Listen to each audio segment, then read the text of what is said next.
So the title of this video, of the article, drivers are rising up against Uber's opaque pay system. And the same applies to Lyft.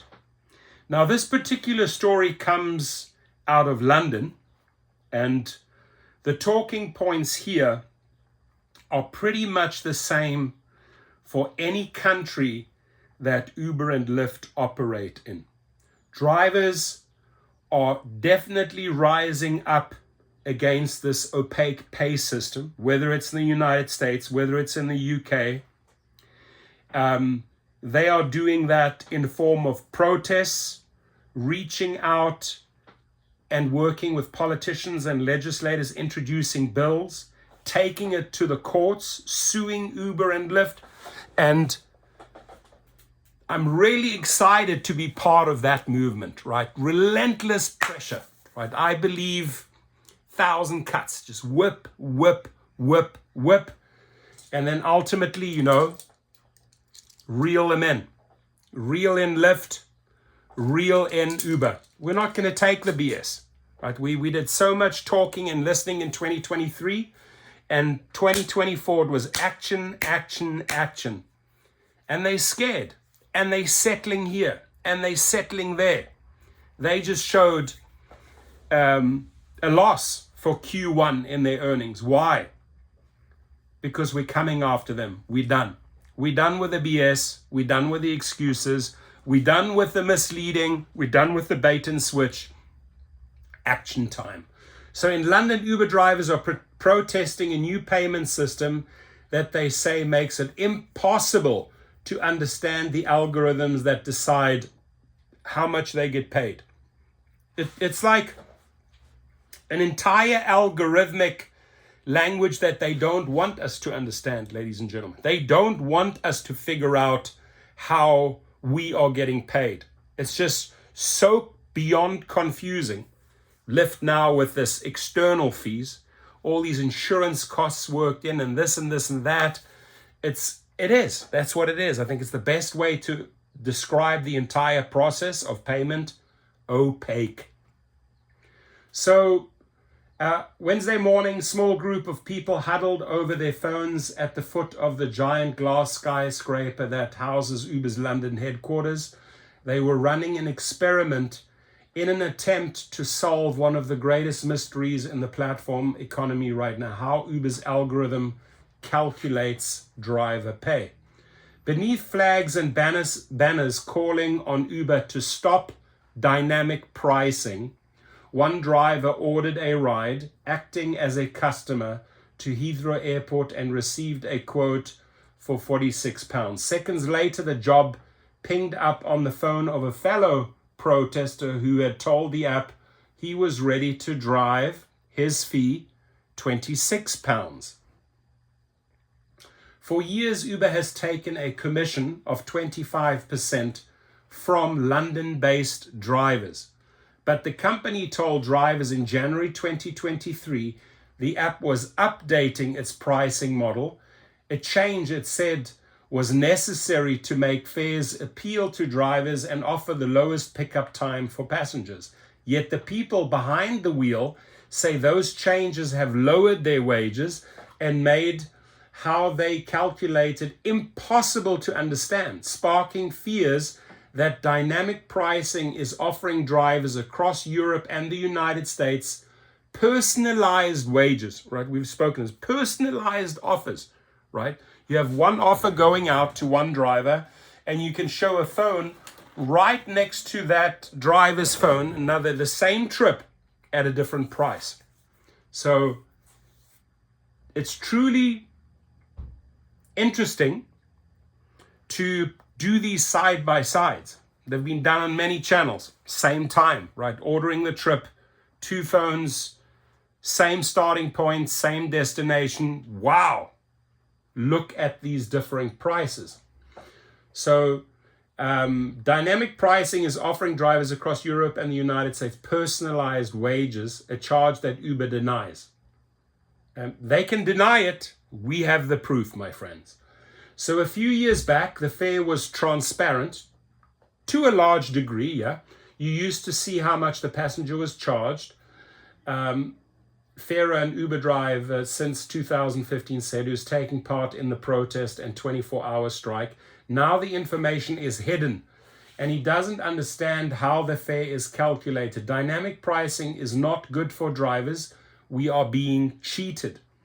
Uber's surge pricing feature used to kick in only during busy periods, making rides more expensive to incentivize drivers to log into the app. Now, however, the app uses variable or dynamic pricing all the time, says James Farrar, the former Uber driver who won a landmark case against the company in the UK Supreme Court. I've spoken to him on several occasions.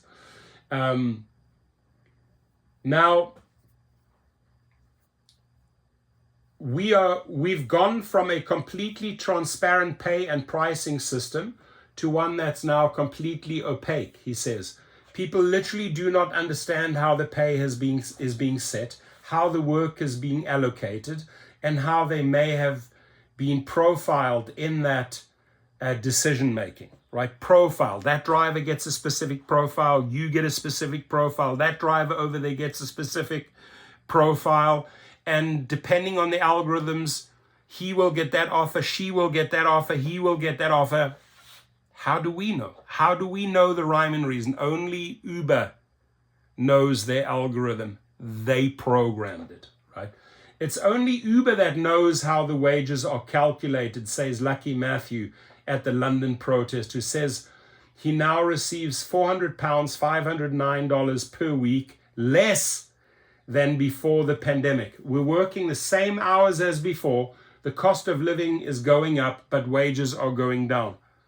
Identical scenario here in the United States, right? So we could literally reach through the screen and tell the UK drivers, hey, we're suffering from the same problems here.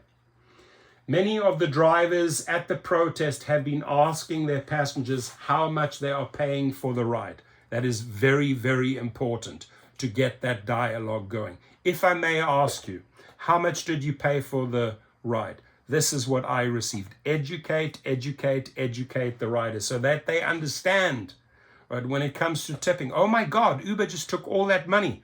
I got to give this guy something. He received peanuts. Educate, educate, educate your riders, my friends, right? So again, many of the drivers at the protest have been asking their passengers how much they are paying for the ride, and their answers have unleashed a wave of anger towards the company because they claim Uber is taking much more than a 25% cut. It's a scam, says Christina, who drives an Uber XL and carried a sign reading smart pricing, smart cheating. Smart pricing, smart cheating, right? It's a lot of stress for us. Uber says that although commission fees vary, they can sometimes be as low as 0% and drivers can see the fare before accepting a trip. To understand how the fares are calculated, Uber drivers have not only been scrutinizing the passenger fees, they have also been poring over the company's financial results. In the company's February earnings call, a comment by Uber CEO Dara Khosrowshahi prompted concern among union representatives in the United States and Europe that the company was personalizing the wages they were offered based on the data collected about the drivers in the app. What we can do better is actually targeting different trips to different drivers. I remember him saying that. I made a video on that. What we can do better is actually targeting different trips to different drivers based on their preferences or based on behavioral patterns that they are showing us, Khosrowshahi told investors in that call. That's a full-out, flat-out admission, right? That really is the focus going forward.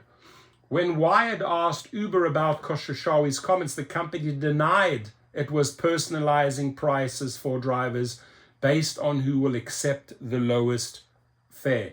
Uber reviews real-time information such as traffic and the distance to the rider to provide the best price to appeal to the drivers in the area, says Casper Nixon, Uber spokesman. All pricing is based on aggregate data, not personalized rider or driver data. BS. Drivers also receive a weekly statement telling them how much their passengers have paid versus the commission Uber has kept from their fares versus the tips that Uber has stolen. Yeah? Ask Bill Ackman. Yet to Zamir, London Vice Chair for the App Drivers and Couriers Union, Khosheshawi's comments were proof enough they are profiling drivers, he says. And they are. It's not only London where drivers are suspicious of personalized pricing. This has been a mystery for years now, says Amrit, the representative for gig workers at the Dutch trade union FNV. Uber driver chat groups are now filled with screenshots as people try to compare journeys of similar distances that resulted in different fares. He says last summer, as Zugabend tried to better understand these differences by arranging an experiment in Amsterdam West, where he compared the various fares being offered to a small group of Uber drivers, although he says the results were inconclusive. Drivers in the Finnish city of Jyväskylä also protested last year against Finnish food delivery platform Volt, which in 2023 shifted a base payment to a new pricing model that is calculated according to a variety of factors ranging from consumer and merchant location to weather and the weight of an order. Volt told Wired that no courier behavior data is used in that calculation. They don't have a workforce to optimize. They don't have an asset base to optimize. The only thing they have to optimize is the algorithm, says Farah of companies operating in the platform economy. Dynamic pricing has been introduced as a means to change customers more on average and to pay drivers less. Back at the protest in London, the Uber drivers are determined to be heard by the company in the skyscraper above them. Mohammed Farouk says the erosion he has witnessed in his pay over the past 4 years was enough to bring him there, to his first protest. Unless we protest, Uber is not going to give us any rights. So, this was very clearly explained in this channel. One of the first people to call these protests, one of the first people to organize these protests here, this channel, myself. And a lot of people said protests don't work.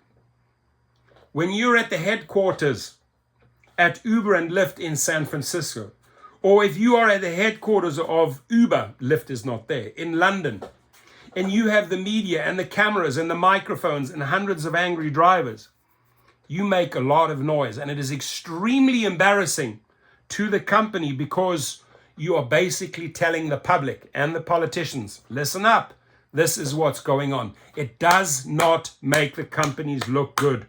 Protesting once, I'll admit it, doesn't work.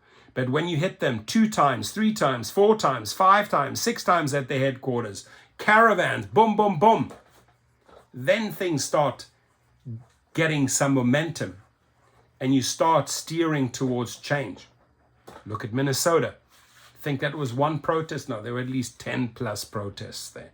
So buckle up, my friends, right? If you are sick and tired of the opaque pay system by Uber, by Lyft, right? Reel these bastards in, right? Close the shekels. Throw away the pink keys. Hold these people accountable. It's the only way you will get change. Don't accept the algorithm. Don't accept the BS that they're serving you on your platter. And this article, written about London, UK, exact same thing playing out here in the US. Exact same thing playing out in South Africa. Exact same thing playing out in Australia and the rest of the world. It's time to rise up, my friends. God bless you all. Leave your comments.